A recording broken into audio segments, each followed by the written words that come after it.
week we're doing Cypress Hill. We're doing Black Sunday, which was released in July of 1993. Mm-hmm. And so with that said, this is one of those ones where I was listening to and I was like, yeah, okay, cool. But then I started reading the lyrics and I was like, damn, like this is this is kind of the same thing over and over again. Right. But that just shaped my music experience with this album when I did that. But the thing is you've heard some of these songs throughout your whole life. Whether you've realized it or not, you've heard these songs because they were everywhere. Namely, Insane in the Brain. That was a gigantic song from when it came out all the way to now. And they weren't expecting that to be that big either. Right. They were saying that Sony approached them and said, hey, this is the song that we want to put out as your single.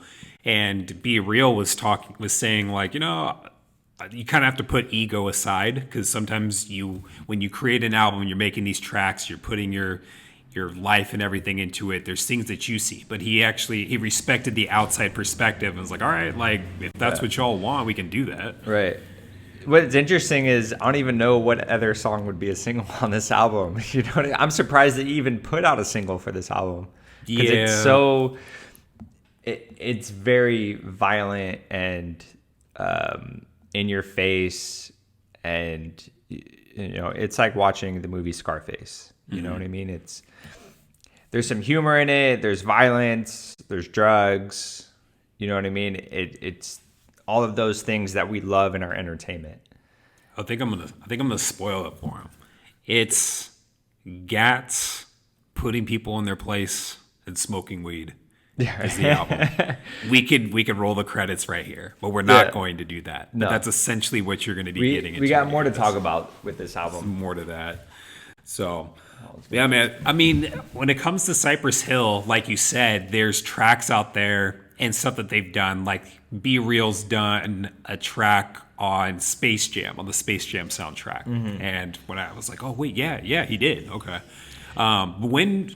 When can you remember the earliest point that you heard Cypress Hill? So I definitely heard Cypress Hill when I was a kid, maybe in kindergarten or even first grade on the radio, listening to K-Rock. You remember kindergarten listening to Cypress Hill? Yes, I do, because this is why. Because I had an older brother. He's about 4 years older than me.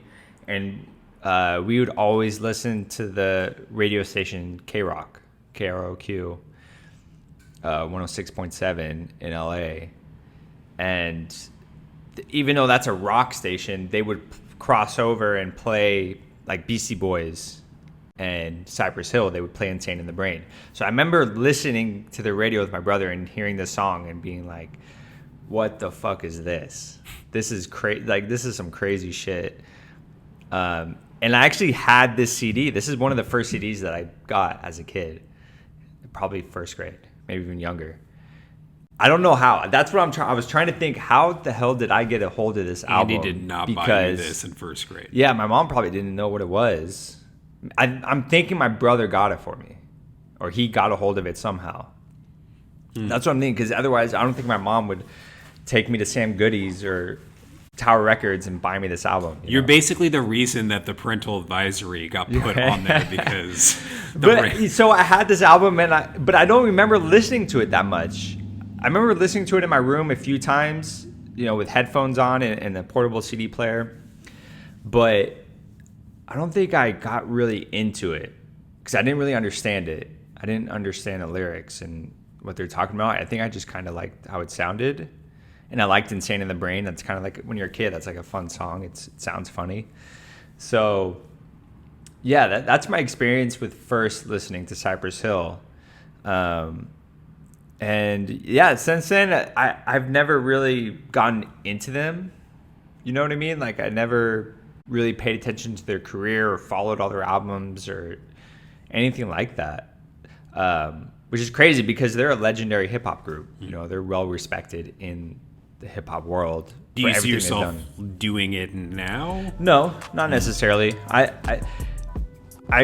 really dig the production, and I really liked Be Real's voice because it's so unique. But there's not a lot of content in here that's going to grab my attention. I think this, very similar to Mac Dre, is I want to hear some of these songs at parties or when I'm chilling with certain people.